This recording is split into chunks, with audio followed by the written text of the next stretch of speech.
ആഗോള പ്രതിരോധ രംഗത്തെ അമ്പരപ്പിക്കുന്ന ഒരു വൻ തകർച്ചയുടെ വാർത്തയാണ് ഇപ്പോൾ പുറത്തു വരുന്നത്. ചൈനീസ് വ്യോമ പ്രതിരോധ സംവിധാനങ്ങളിൽ പാകിസ്ഥാന് പൂർണ്ണമായും വിശ്വാസം നഷ്ടപ്പെട്ടിരിക്കുന്നു. ഇന്ത്യയുടെ ശക്തമായിട്ടുള്ള തന്ത്രപരമായ നീക്കങ്ങൾക്ക് മുന്നിൽ ചൈനീസ് നിർമ്മിത ആയുധങ്ങൾ പൂർണ്ണമായും പരാജയപ്പെട്ടതോടെ ചൈനയെ കൈവിട്ട് മറ്റൊരു രാജ്യത്തിന്റെ പാളയത്തിലേക്ക് ഓടിയെടുക്കുകയാണ് പാകിസ്ഥാൻ. ചൈനീസ് പ്രതിരോധ കോട്ടകൾ ഇന്ത്യക്ക് മുന്നിൽ തകർന്നടിഞ്ഞതോടെ തുർക്കിയിൽ നിന്ന് അടിയന്തരമായി പ്രതിരോധ സംവിധാനം എത്തിക്കാനുള്ള പാക് സൈന്യത്തിന്റെ നെട്ടോട്ടമാണ് ഇപ്പോൾ അന്താരാഷ്ട്ര മാധ്യമങ്ങൾ റിപ്പോർട്ട് ചെയ്യുന്നത്. സമീപകാലത്ത് നടന്ന ഓപ്പറേഷൻ സിന്ദൂർ സൈനിക നടപടികളിൽ ഇന്ത്യൻ വ്യോമസേനയുടെയും മിസൈലുകളുടെയും ആക്രമണങ്ങളെ പ്രതിരോധിക്കാൻ ചൈന നൽകിയ അത്യാധുനിക സംവിധാനങ്ങൾക്ക് സാധിച്ചില്ല എന്നാണ് പാക് സൈനിക തന്ത്രജ്ഞർ വിലയിരുത്തുന്നത്.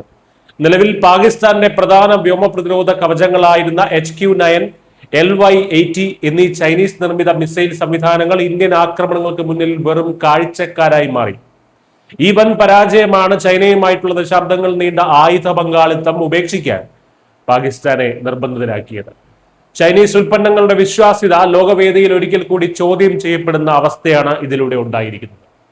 തകർന്നടിഞ്ഞ തങ്ങളുടെ വ്യോമ സുരക്ഷ വീണ്ടെടുക്കാൻ തുർക്കിയുടെ ഏറ്റവും അത്യാധുനിക ദീർഘദൂര മിസൈൽ പ്രതിരോധ സംവിധാനമായിട്ടുള്ള സിപ്പർ സ്വന്തമാക്കാനാണ് പാകിസ്ഥാൻ ഇപ്പോൾ ചർച്ചകൾ നടത്തുന്നത്. തുർക്കിയിലെ പ്രമുഖ പ്രതിരോധ സ്ഥാപനങ്ങളായിട്ടുള്ള റോക്കറ്റ്സാൻ, അസൽസാൻ എന്നിവർ സംയുക്തമായി വികസിപ്പിച്ച ഈ സംവിധാനം 100 മുതൽ 150 കിലോമീറ്റർ വരെയുള്ള ലക്ഷ്യങ്ങളെ കൃത്യമായി തകർക്കാൻ ശേഷിയുള്ളതാണ്. ശത്രുവിന്റെ യുദ്ധവിമാനങ്ങൾ, ക്രൂയിസ് മിസൈലുകൾ, ഡ്രോണുകൾ എന്നിവയെ ഒരേ സമയം പ്രതിരോധിക്കാൻ ലക്ഷ്യമിട്ടാണ് തുർക്കി ഇത് നിർമ്മിച്ചിരിക്കുന്നത്. വരും മാസങ്ങളിൽ ഈ സംവിധാനത്തിന്റെ തത്സമയ പരീക്ഷണം പാക് അധികൃതർക്ക് മുന്നിൽ പ്രദർശിപ്പിക്കുമെന്നാണ് വിവരങ്ങൾ. ഇന്ത്യ പാക് അതിർത്തികളിൽ ചൈനീസ് ആയുധങ്ങൾ വിന്യസിച്ച് ഭാരതത്തെ സമ്മർദ്ദത്തിലാക്കാമെന്ന ബീജിംഗിന്റെയും ഇസ്ലാമാബാദിന്റെയും സംയുക്ത തന്ത്രത്തിനാണ് ഇതോടെ കനത്ത തിരിച്ചടിയേറ്റിരിക്കുന്നത്. ഏത് അത്യാധുനിക വിദേശ സംവിധാനത്തെയും തകർക്കാൻ പോകുന്നതാണ് ഇന്ത്യയുടെ സൈനിക ബലമെന്ന് ഈ തകർച്ച വ്യക്തമാക്കുന്നു. ചൈനീസ് ആയുധങ്ങളുടെ പരാജയം ആഗോള പ്രതിരോധ വിപണിയിൽ ചൈനയ്ക്ക് വലിയ നാണക്കേടായി മാറുമ്പോൾ അത് തുർക്കിക്ക് പുതിയൊരു വാണിജ്യ വാതിൽ തുറന്നു നൽകുകയാണ് ചെയ്യുന്നത്. ചൈനീസ് നിർമ്മിത ആയുധങ്ങൾ വിശ്വസിച്ച് അതിർത്തി കാക്കാൻ ഇറങ്ങിയ പാകിസ്ഥാൻ ഇപ്പോൾ വലിയൊരു സുരക്ഷാ പ്രതിസന്ധിയിലാണ് ചെന്നുപെട്ടിരിക്കുന്നത്. കരാറുകൾ ഒപ്പിട്ടാലും തുർക്കിയുടെ സിപ്പർ സംവിധാനം പാക് മണ്ണിൽ സജ്ജമാകാൻ ഇനിയും ഏറെ സമയമെടുക്കും.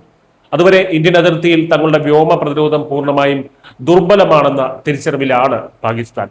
ഭാരതത്തിന്റെ സൈനിക ശക്തിക്കും കൃത്യതയാർന്ന നയതന്ത്ര നിലപാടുകൾക്കും മുന്നിൽ ശത്രുപക്ഷത്തിന്റെ പ്രതിരോധ കോട്ടകൾ എത്രത്തോളം ദുർബലമാണെന്ന് അടിവരയിടുന്നതാണ് ഈ പുതിയ നീക്കങ്ങൾ.